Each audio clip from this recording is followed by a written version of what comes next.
इंदौर शहर में मानव तस्करी का एक चौंकाने वाला मामला सामने आया है, जिसने पूरे क्षेत्र में सनसनी फैला दी है। राव थाना क्षेत्र की रहने वाली एक महिला को उज्जैन रेलवे स्टेशन पर मिली महिला ने दिलासा देकर अपने घर में 1.5 महीने बंधक बनाया और धोखे से 1.5 लाख रुपए में बेच दिया। पुलिस ने इस मामले में 2 आरोपियों को गिरफ्तार कर लिया है। वहीं मुख्य आरोपी महिला खाचरोड जेल में किसी अन्य मामले में बंद है, जिसे लेकर इंदौर लाकर पूछताछ की जाएगी। इंदौर की एरोड्रम पुलिस ने फर्जी मैट्रिमोनियल कॉल सेंटर का पर्दाफाश कर 4 आरोपियों को गिरफ्तार किया। साथ ही मौके से 90 मोबाइल और 5 लैपटॉप जब्त किए हैं। दरअसल हरियाणा की जिंद पुलिस को एक शासकीय अधिकारी ने मैट्रिमोनियल साइट पर ठगी की शिकायत की थी, जिसके आधार पर जिंद पुलिस आरोपियों की तलाश कर रही थी। जहां हरियाणा पुलिस को आरोपियों की लोकेशन इंदौर की कालानी नगर में मिली है, जिसके बाद हरियाणा और इंदौर की एरोड्रम पुलिस ने मौके से 4 आरोपियों को गिरफ्तार किया। यह गिरोह Bharat wedding and community matrimonial के नाम से फर्जी कॉल सेंटर चला रहा था। जांच में सामने आया कि दोनों बहनें प्रिया और प्रमिला अपनी खुद की शादी की फर्जी प्रोफाइल बनाकर भोले भाले युवकों को झांसा देती थी और फिर प्यार के जाल में फंसाकर उनसे मोटी रकम ऐंठती थी। पुलिस ने मौके से 90 मोबाइल, 5 लैपटॉप और 1.40 लाख रुपए नगद जब्त की। ये साइबर सेल जो जिंद है उनका थाना है साइबर क्राइम का, उनके द्वारा अंदर पुलिस कमिश्नर सर से संपर्क किया गया था। तो वहां पर डीसीपी जोन 1 को कार्रवाई के लिए निर्देशित किया गया था। इंदौर शहर में कृषि भूमि पर फर्जी दस्तावेज बनाकर करोड़ों रुपए की ठगी करने वाले 2 शातिर कॉलोनाइजर को क्राइम ब्रांच ने गिरफ्तार किया है। आरोपियों ने कूटरचित अनुबंध और फर्जी मानचित्र तैयार कर कृषि भूमि अवैध रूप से बेच दी, जबकि उक्त भूमि के स्वामित्व को लेकर मामला कोर्ट में लंबित है। क्राइम ब्रांच की ईओडब्ल्यू इन्वेस्टिगेशन टीम ने जांच के बाद आरोपियों के खिलाफ कार्रवाई करते हुए गिरफ्तार कर लिया है।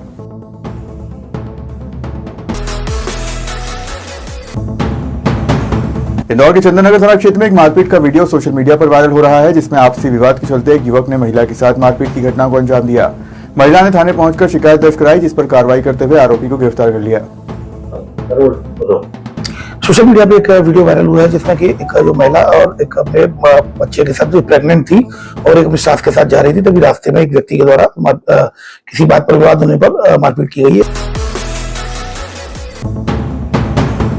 उज्जैन ईओडब्ल्यू की टीम ने देवास में पदस्थ नायब तहसीलदार हर्षित बहरानी को रिश्वत लेते हुए गिरफ्तार कर लिया है।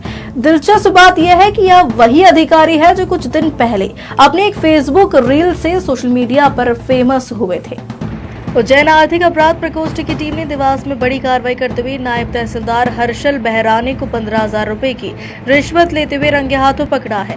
जानकारी के अनुसार हर्षल बहरानी किसान से उसकी जमीन के नामांतरण, नपाई और रकबा सुधार की 3 फाइलों के निराकरण के एवज में रिश्वत मांग रहे थे। वे इन फाइलों को पिछले 4 महीने से रोके हुए थे और किसान से बार बार पैसे देने का दबाव बना रहे थे। परेशान होकर किसान ताराचंद पटेल निवासी नागौरा ने 27 अक्टूबर को उज्जैन ईओडब्ल्यू कार्यालय में शिकायत दर्ज करवाई थी। शिकायत की पुष्टि होने के बाद शुक्रवार को टीम ने कार्रवाई करते हुए हर्षल बहरानी को उनके चैम्बर में रिश्वत लेते हुए दबोच लिया। रिश्वत लेते ही वे कैमरे से मुंह छिपाने की कोशिश करते दिखे। बताया जा रहा है कि हर्षल बहरानी रील बनाने के शौकीन थे और हाल ही में उन्होंने रोकड़ा लाया डायलॉग पर एक रील बनाई थी, जो सोशल मीडिया पर वायरल हुई थी। अब वही तहसीलदार रिश्वत के रोकड़े के साथ पकड़े गए हैं। जी, ये ईओडब्ल्यू उज्जैन की टीम है।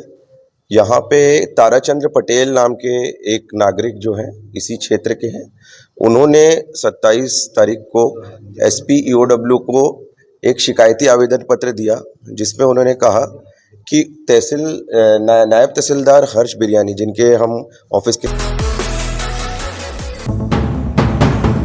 उज्जैन जिले में यूरिया की आपूर्ति लगातार बढ़ रही है, लेकिन किसान अभी भी खाद के लेने से वंचित है।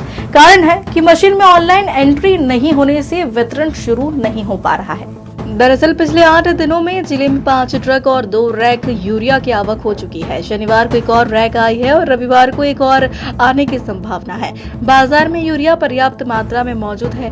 कई डीलरों के पास स्टॉक पहुंच चुका है, लेकिन ऑनलाइन डाटा फीडिंग न होने की वजह से बिक्री रुकी हुई है। कंपनी का कहना है कि मशीन में डाटा चढ़ाने के बाद ही किसानों को वितरण शुरू किया जाएगा।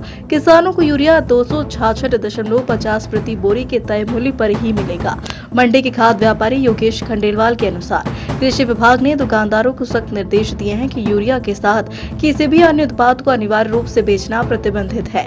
विभाग का कहना है कि दुकानदार केवल तभी अन्य उर्वरक जैसे नैनो यूरिया, डीएपी, सल्फर या पोटाश दे सकते हैं जब किसान स्वयं उसकी मांग करे। वो कंपनी कल एक और रेक की प्लानिंग है आने की और बाजार में उपलब्ध है यूरिया। कल मेरे पास भी आया था और अभी मशीन पे कंपनी द्वारा चढ़ाया नहीं गया है। कंपनी आज शाम तक चढ़ाने का है।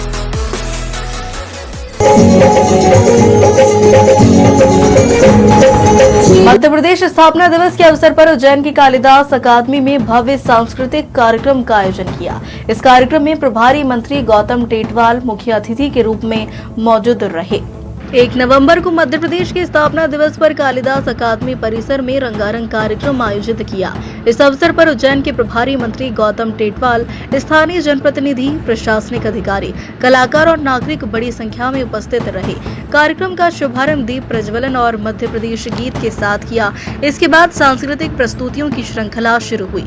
स्थानीय कलाकारों ने निमाड़ी, मालवी और बघेली लोक नृत्यों के माध्यम से प्रदेश की लोक संस्कृति की सुंदर झलक प्रस्तुत की। वही विद्यालयों के बच्चों द्वारा प्रस्तुत देशभक्ति गीतों और नाटिकाओं ने दर्शकों को भाव विभोर कर दिया। इस अवसर पर प्रभारी मंत्री गौतम टेटवाल ने कहा कि मध्य प्रदेश समृद्ध संस्कृति, परंपरा और विकास का प्रतीक है। राज्य स्थापना दिवस हमें एकता, प्रकृति और जन कल्याण के संकल्प को दृढ़ करने का अवसर देता है। मंत्री ने इस दौरान विभिन्न विभागों द्वारा लगाए गए विकास प्रदर्शनी स्टॉल्स का भी निरीक्षण किया, जिनमें आत्मनिर्भर मध्य प्रदेश, महिला सशक्तिकरण, कृषि नवाचार और पर्यटन विकास की झलक प्रस्तुत की गई।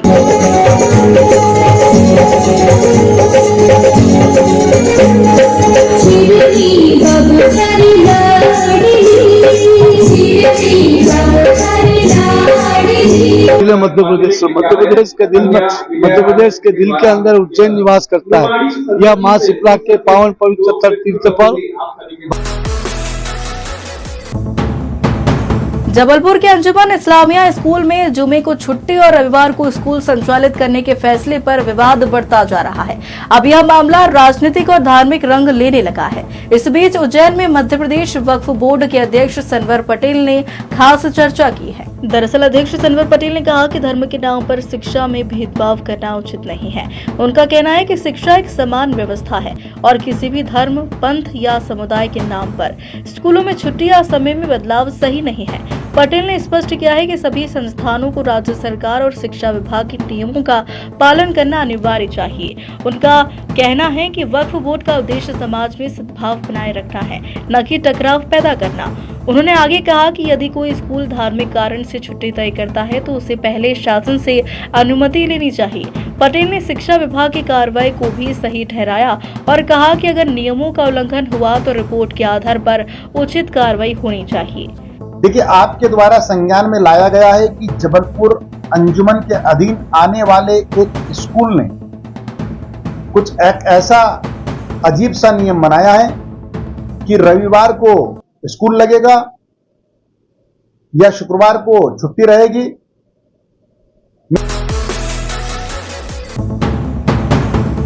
रतलाम जिले की कालूखेड़ा थाना क्षेत्र से 3 महीने पहले गायब हुई नाबालिग बालिका को रतलाम पुलिस ने यूपी के अलीगढ़ से बरामद कर लिया है। पुलिस ने इस मामले में मुख्य आरोपी सहित 4 लोगों को गिरफ्तार कर लिया।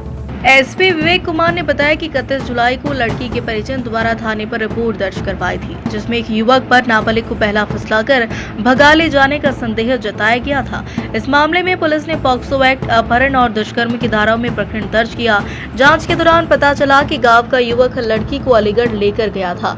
आरोपी ने लड़की के आधार कार्ड में छेड़छाड़ कर उसे बालिग बताने का प्रयास भी किया। पुलिस ने लगातार सुराग तलाशते हुए लड़की को सुरक्षित बरामद किया और आरोपी को गिरफ्तार किया।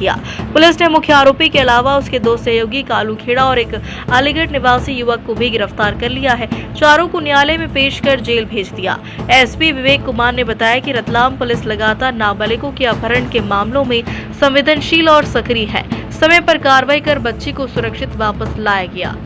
ये कालूखेड़ा में जुलाई माह में एक बच्ची अपहरण का अपराध पंजीबद्ध हुआ।